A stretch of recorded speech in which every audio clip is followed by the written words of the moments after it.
bless you, trig equations. Really simple: sine, cosine, tangent, cosecant, secant, and cotangent.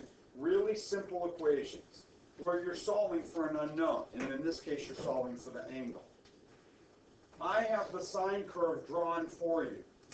You want to get kind of familiar with it. Starting at the origin, going up to 1, back to the 0 value for y, down to -1, and then back to 0 again. So this graph is shown to you in degrees. We can also show it to you in radians. So this is at every 90 degrees, you have a critical point. 0, 90, 1, 180, 0, 270, -1, and 360, 0. Those are your critical points. And it just keeps repeating. Every 90 degrees, you get a critical point.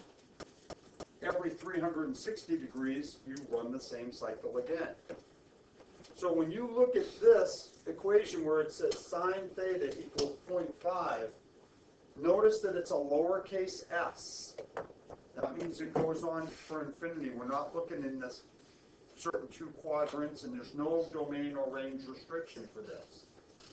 Now, we're going to get to those restrictions, but we don't have them just yet. So where is the sine equal to 0.5? Well, I drew in with this green line. This is 0, this is 1, this is halfway, that's 0.5.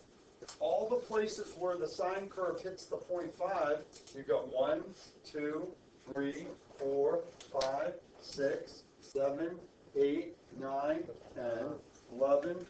We'll go forever, right? Let's just start with simple ones.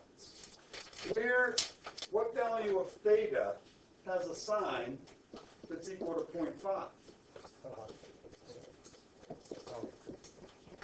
Let's go with degrees because my graph's in degrees.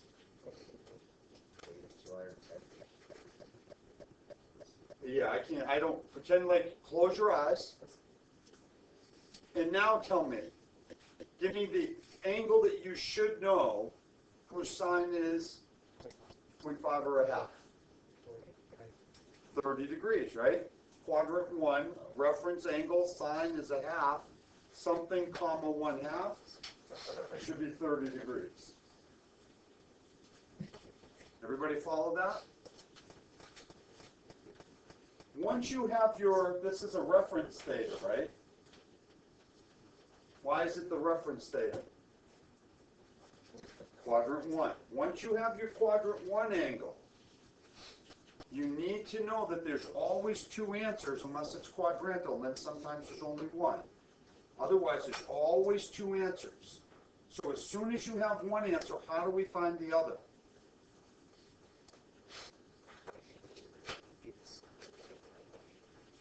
So, look a little, all students take calculus on it.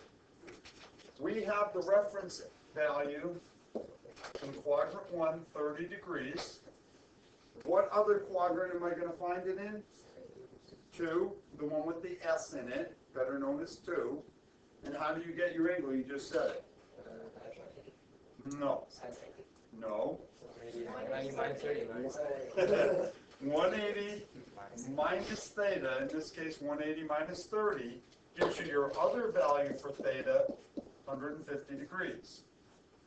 Now if you have a calculator, you could do sine of 30 and sine of 150, and hopefully both of them will kick out a 0.5 for you, or a half, depending on your settings. Unfortunately, that doesn't give you all the solutions for theta, where you have a sine equal to a half. How do we describe them all? Yeah, N or K or T or something. So you would say 30 plus 360 N, or 150 plus 360 N. Those are the 2 values for theta, where the 2 situations where we're finding all the values. We found the one in the first revolution, that's 30, and that's 150. But we aren't limited to just one revolution. Yes, sir. N must be an integer. N is any integer from negative, positive, or 0. So that if it's 0, you get your 30 degrees. And 360 n degrees. If n is 0, you wipe that out, you get 30. If it's 1 or negative 1, then you're getting positive and negative values. Perfect. But it must be, n must be an integer. Yep. So 30 is from memorization for me. One of the things you could do is you should know or recognize maybe the 30, 60, 90 triangle. 1, 2, and root 3. The sine of 30 is 1/2. But honestly, if you haven't got your sine and cosine and tangent values memorized for quadrant 1, you should work on that. Because if you're going to constantly go to the triangles, you're going to be slowing down dramatically. So this is all values right here. It's not restricted to any particular values for theta. If we restrict it, you'll see a domain restriction like this, 0 degrees to 360 degrees. They might write it in this form with inequalities. They might use interval notation. You also might have to deal with radians. So you want to make sure you understand how this graph works in radians. This is y equals sine theta. Again, we start at the origin. The maximum value for sine is 1. The minimum is -1. So we start at the origin, and every 90 degrees we get a critical point.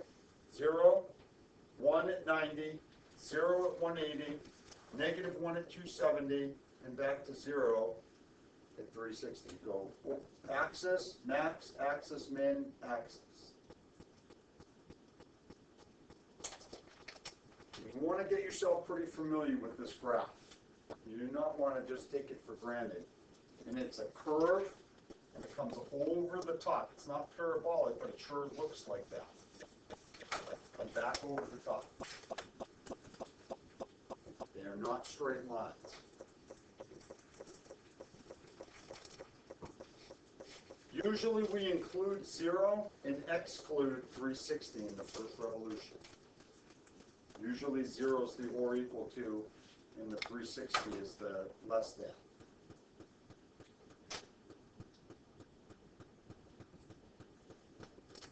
When you're asked to graph, or if you have to graph these, graph paper is not the way to go. Just make a little graph like you're seeing here. Here's my y-axis, here's an x-axis, 1, -1, and again, cut it up into quarters and draw your graph. Keep it very, very simple. Don't get too caught up in making a super accurate graph. You get a max, you get a min, and it's broken into quarters. That's how the sine curve, the cosine curve, that's how it works. These are the quadrants. First quadrant, second, third, fourth. Any questions on the graph?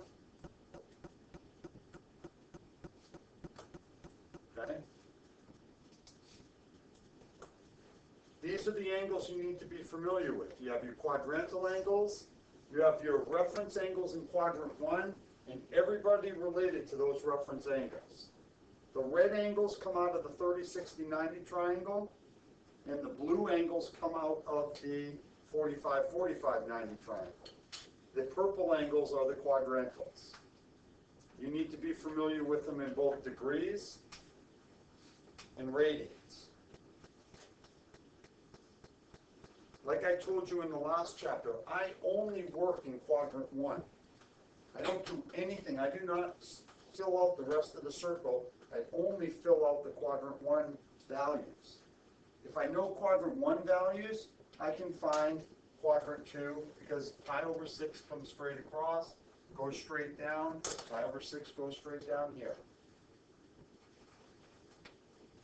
Oh, we're going to lose Andrew again. Here we go. I may have already lost him.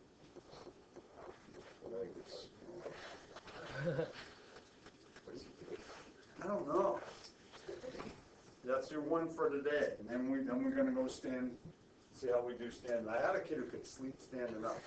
Oh, man. And I wouldn't let him go against the wall, but he had the whole thing, the whole rock going, and then he would just settle down to a.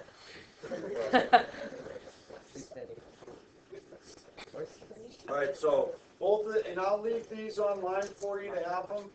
And then I put this online also for you in the notes. It looks like there's a lot of stuff going in that slide there. You've got remember it's cosine theta, sine theta for the coordinates of these points. So all the coordinates of the points I put there. Again, for me, the only points I put on are the 4 quadrantals and these 3. Everything else is the same. When you go straight across, x becomes negative here.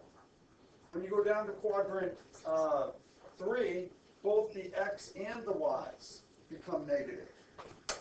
And when you go to quadrant 4, we come down, the x's are still positive, the y's become negative. So once you know one of them, they're all connected. So when you go from here, goes to here, and here. So these 4 are all related. And then I have the all students take calculus in there. And it refers to trig ratios. And it really refers to the big 3 trig ratios. So that if you know AS, you know sine is positive in this quadrant, you should also know cosecant is positive.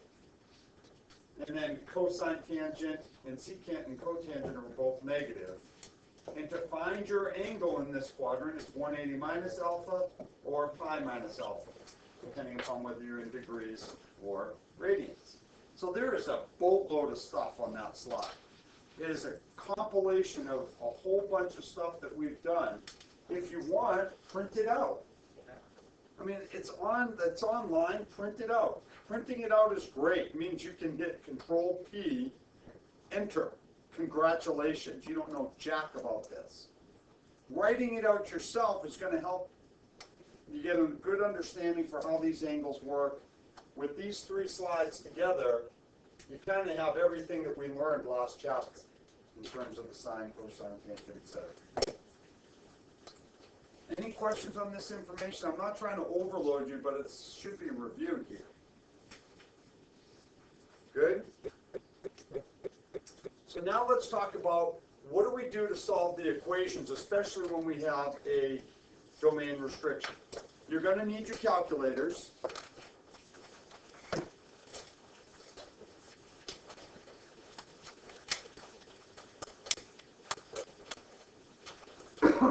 And you have to know, before you start working, how do we want to talk about x?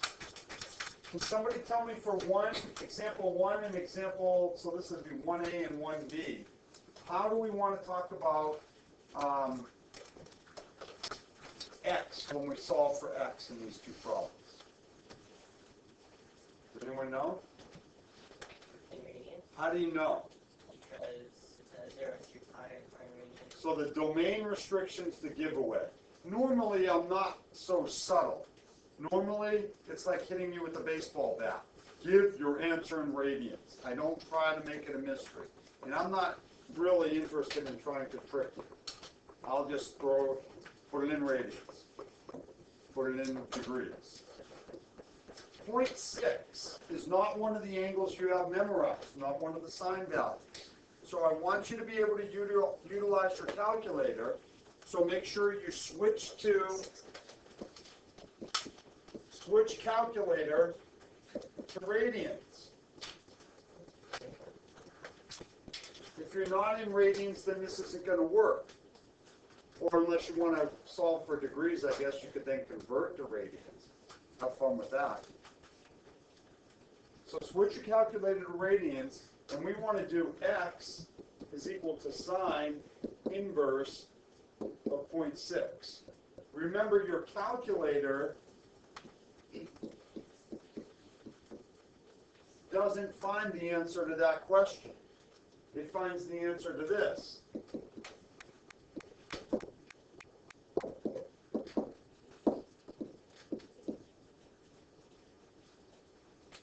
What's the difference between those two? What's the difference between this equation, where we're solving for x, and this equation, where I'm solving for x?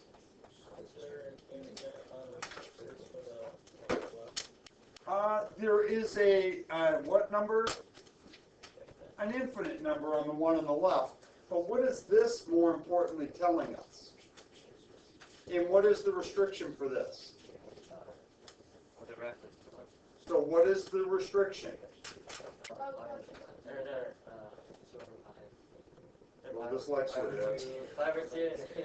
Pi over 2 to negative pi over 2. Yeah, vertical dyslexia. That's not very common. Confusing floor 3 and 2. So this is giving you a restriction so that you're going to end up in, you'll end up with a positive or negative value between pi over 2 and negative pi over 2. You need to keep that in mind. Notice what the restriction is that they're giving you for the problem. It's from 0 to 2 pi. Okay? 0 to 2 pi. So when you do sine inverse of 0.6, you're actually going to get a reference theta. And what does that turn out to be? 0.644. What does that mean? It's in, tell me more about the angle. Quadrant 1, and it's in radians. All right?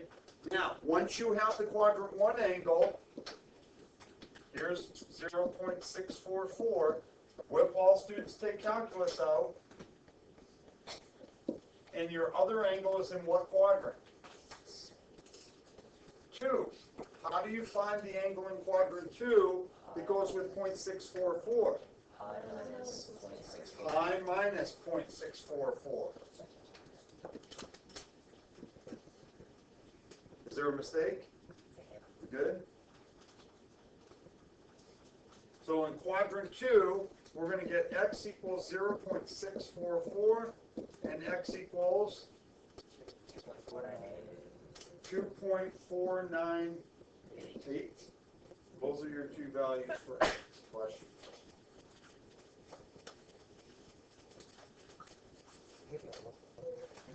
Does this one already add to 2 classes?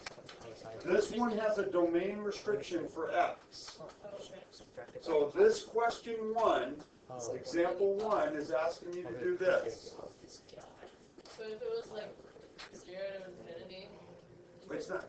if it was that. Yeah, if it was, then you'd have to make sure n is positive when you're outing.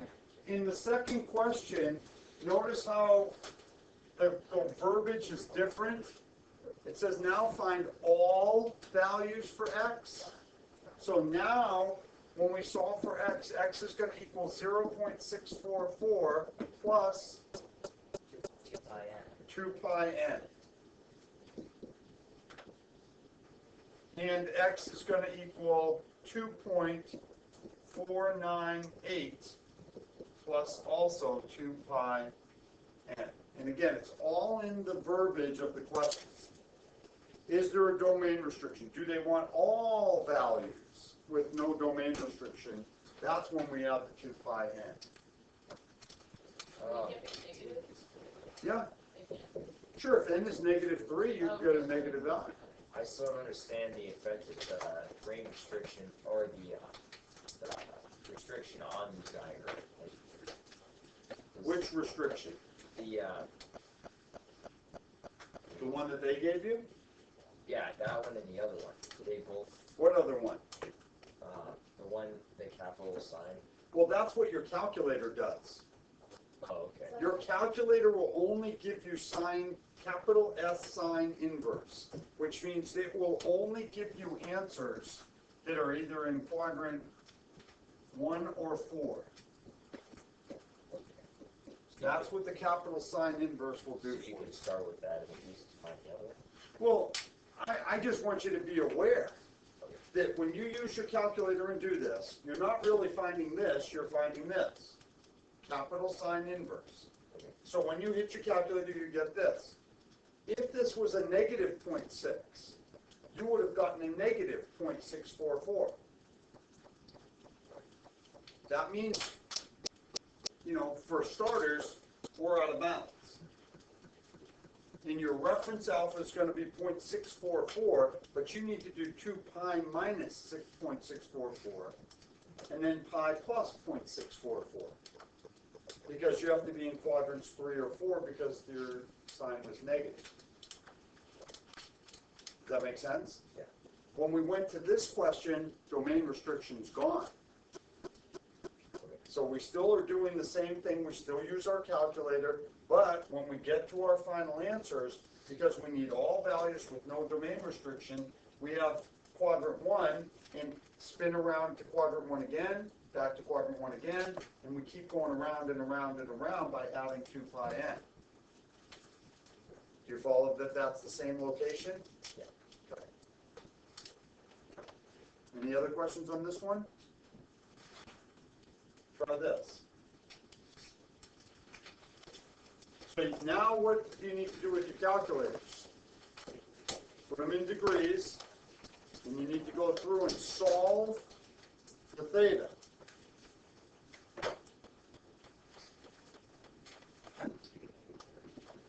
Okay, so first thing you need to do is isolate the trig function sine theta. What do you do to get that? Add 1. Add 1, divide by 4. So you're trying to isolate the trig function sine theta. Now to find theta, what do we do? Sine inverse of 3 over 4.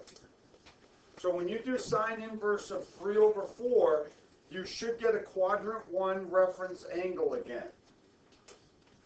You should get a quadrant 1 angle. You should be in degrees. And what is theta equal to?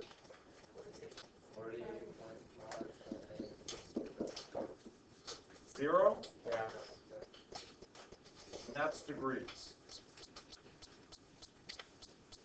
Should we put plus 2 pi n on this?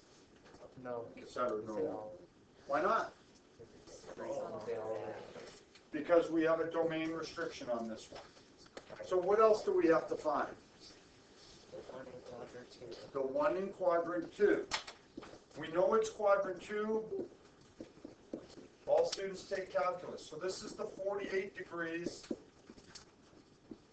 Quadrant 2, how do we get there? 48.590 degrees. So your other value is going to be 130. These are the two values for theta that we're looking for. And honestly, one of the best things that you can do is at least take a second to make sure you didn't do something silly by checking it. You can do the sine of both of those. And in both cases, you should get 3 over 4. Assuming you did the rest of the arithmetic correctly to get there, at least you know, based on your work, you have the 2 correct answers. Yeah.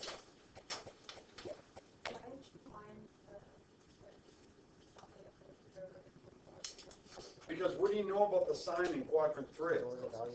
It's negative, and we need the sign to be positive. So it doesn't help us because they're not really solutions. Does that make sense? Unless you have a quadrantal situation. Even if this was a negative 3/4, you'd have 2 answers. They'd just be quadrants 3 and 4. And I think we'll see one of those in a moment. It says find all values that you add 360 n, because we're in degrees. But when they give you a domain restriction, you got to adhere to whatever restriction they give you.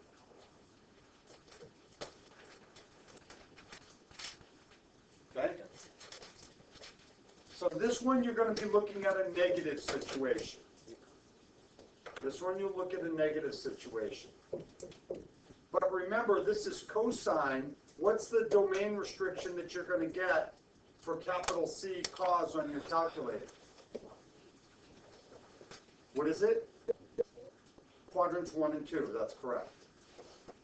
Quadrants 1 and 2. So to the nearest thousandth of a degree, we're solving. We're still in degrees. So we're going to go 3 cos theta is equal to -2. And cos theta equals -2/3. Which quadrant will you get your answer for? Which quadrant will you get an answer in? Well, in this, for your calculator though, you're only going to get one answer. Which quadrant will it be in on your calculator? 2. Because your domain restriction is 0 to pi. It's negative cosine. Cosine is negative in quadrant 2. So we want to be looking and hoping that we get a quadrant 2 angle. And when you do cos inverse of -2/3, what does it give us? 130.80. Is anyone having trouble getting that on their calculator?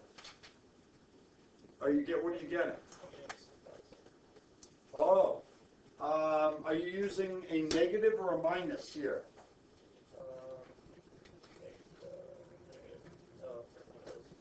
Using the minus? That's the first, especially on a Texas Instruments, you got to make sure you use the negative.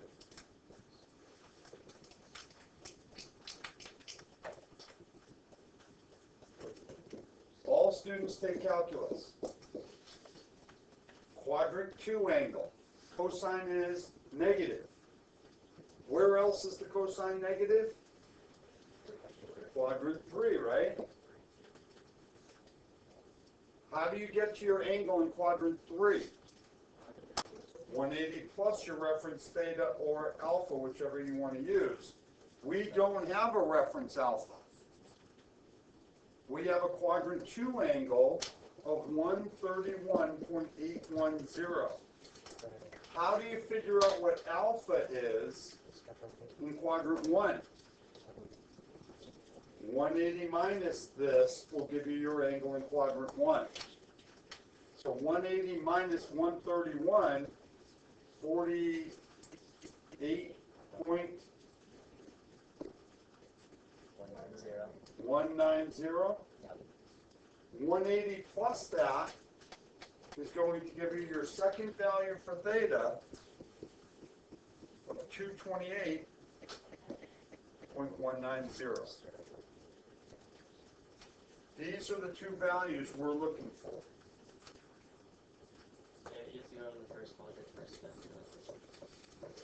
Yes, you got to figure out what the measure of this angle is, which is your reference alpha. And then you can do 180 plus alpha to get to quadrant 3. All right. Why did we find the quadrant 3? Why did we? Well, because quadrant 3 is where the answer is. This is a cosine that's equal to a negative. When you do all students take calculus, which 2 quadrants have negative cosine? And 2 is the one the calculator gives us, because it's capital cos inverse. And 3 is the one we have to go get, because that's the other angle that has a negative cosine. Does that seem logical? And what I'm trying to model for you is, this is the process you go through thought-wise. Which quadrant do I get my first angle? Which quadrant will my second angle be in? How do I get there? What do I need? Do I need reference alpha or do I have reference alpha? Okay? Let's try another one. I'm going to let you try this on your own first, but honestly, thinking first can save you a lot of pain and suffering if you really pay attention to what we're doing here. So let's take a look at one of the paths that'll take us to the end here. No. I think, you could cross multiply. That's a legitimate way to go. You could multiply by 3, then divide by 5. That's a legitimate way to go. You got to get rid of the 5. You got to get rid of the 3. So the easiest way to do it is do them both at once by multiplying by the reciprocal 3 over 5 on both sides. Here, these cancel, and you get cosecant x. You're going to get 27 over 20. It doesn't produce. What should you do right now? Switch to sine x is equal to 20 over 27. You need to get to one of our big three in order to be able to answer the question. I don't think any of your calculators, and I could be wrong about this, has the little 3 for inverse or for values. And if you have one that has any of the little 3 on there, I'd like to see that calculator later. But I haven't come across one, but it doesn't mean it's not out there. The technology's there, they just don't want to waste, I guess, the memory space.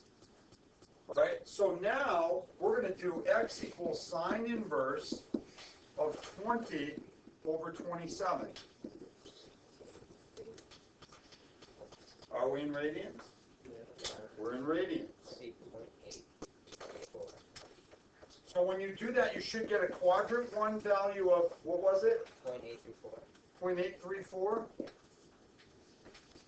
And it does give you the domain restriction of 1 spin, 1 revolution. So when you look at this, and you do all students take calculus, where's the other angle that goes with the 0.834? Quadrant 2. How do we get to quadrant 2? 0.834. So your second value for x, 2.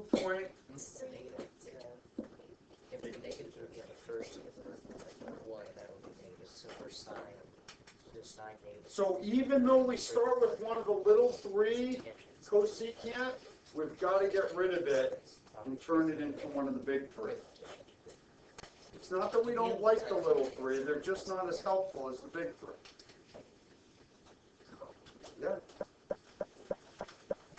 Not showing work on this stuff is not going to get you any points. You have to show me the process. And I'm giving you the bare bones up here. So anything less than what you're seeing is not enough. And you'll be marked down. You have to show me the work.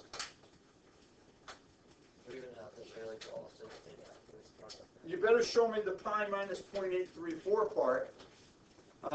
Again, I'm a visual person, so I do that every single time. You know how long it takes to do that? Yeah, I think that's probably being double what it really takes. It's just nothing. So for me, that's just something I can't live without. I like to see what's going on. I know everybody's not as visual, but I'm visual. Let's try another. Or not.